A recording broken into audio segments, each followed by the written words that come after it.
So, education, just for a second. No more Common Core. It's a disaster. It's dead. These clowns like Jeb Bush, they want Common Core. In other words, educate your children from here and from Iowa and from New Hampshire and from South Carolina and North Carolina and California and New York.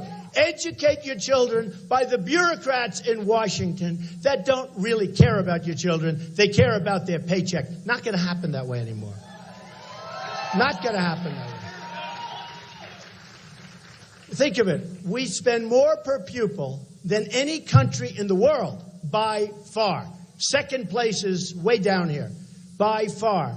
We're number 28 in terms of great education. Third world countries are ahead of us in education. Not going to happen. We're getting rid of Common Core. We're getting it out of Washington. We're going to educate our children. We're going to have mothers and fathers and people that love the kids. And we're going to get great education. And we're going to go up the list. And it won't even cost us as much. Isn't that nice? It's interesting when I speak of that.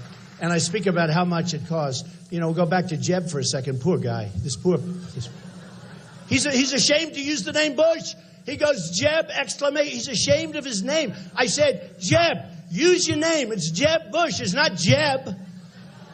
But it's sad. So he spends all of this money. So think of this. Think of it for the country, right? So he's at 89 million, and he's down in the bottom of the pack, right? I'm at nothing. I spent like nothing. In fact, they're talking about I spent nothing. I'm 38 million under budget. I thought by now, and by the way, I'm self-funding. I'm putting up all my own money, folks. I'm putting up all my own money. So I haven't spent. Now I'm going to start spending. You know why? 2 reasons. Number 1, I feel guilty. I do. Number 2, I don't want to take any chances, right? So you'll see, and you've seen some ads start. But I mean, what I spend is peanuts. But I'm going to start spending some money. I just don't want to take any chances, right? And I do feel guilty because all these other guys, the money they spend, they're politicians. So this guy spent $89 million. He just announced another Trump ad. Okay, Trump. He's going to do a Trump ad. Another one. I saw it. It's terrible, by the way.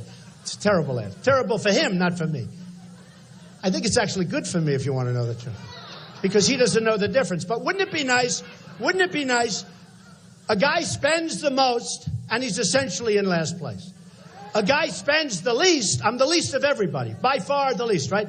A guy spends the least, and he's in first place. Wouldn't that be nice if we could do that for our country? Wouldn't that be nice? These politicians. And we're going to do that. We're going to do that. There was a guy, Charles O. Finley. Anybody ever? Oakland A's. 3 years he won the World Series. George Steinbrenner was a friend of mine. I said, this guy is a murder. He had the lowest payroll in baseball, and he had the best team. Remember, he sold Reggie Jackson to the Yankees, got a lot of money. Then he sold Catfish Hunter to the Yankees. And George was my good friend. He was a great guy. But George would pay him a fortune. I want Catfish. But he had him when he didn't pay him anything. So he had the lowest salary in baseball, and he won 3 World Series in a row. That's what we want for our country. That's what we want. That's what we want for our country. And that's what's going to happen. And we're going to make our country rich again. And we're going to make our country, we're going to get rid of that 19 trillion, which is now because of that. How about the budget 2 weeks ago? Was that the most disgraceful thing? So the $19 trillion that we owe is going to $21 trillion. We're going to do a lot of good things. We're bringing our jobs back. We're going to bring our money back. A beautiful woman at one of the events came up to me and said, Mr. Trump, could I just talk to you for a second?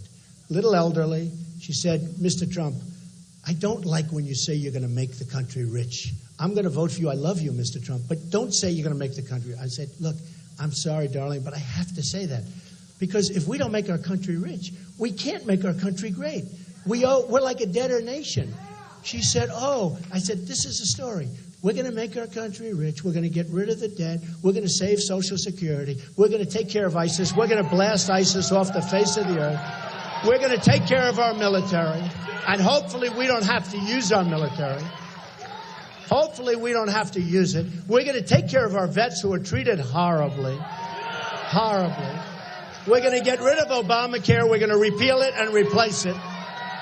Because Obamacare, I don't know if you've seen it, but everybody goes crazy with Obamacare.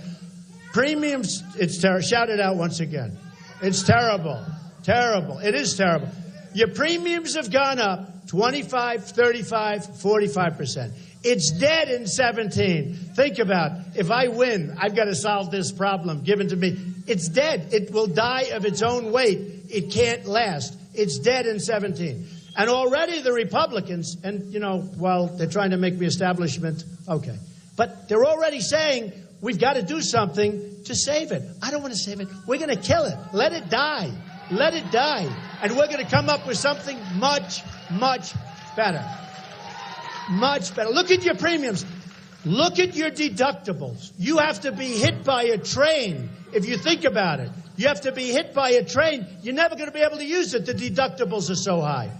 So we're getting rid of Obamacare. We're going to come up with something that's going to be much cheaper and much better for the country and for yourselves, okay? And it can be done, and it can be done.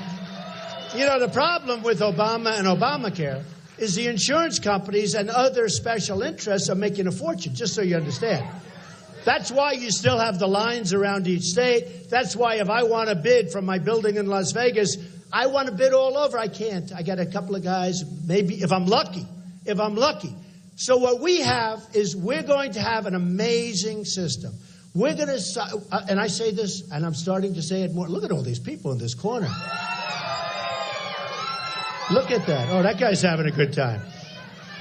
Boy, are you comfortable over there? On June 16th, I came out and I said all of the things that I just said. Then we had the attack in Paris. And then I made a statement. We talked about radical Islamic terror. Radical Islamic terror. Do you hear that, President Obama? Radical Islamic terror.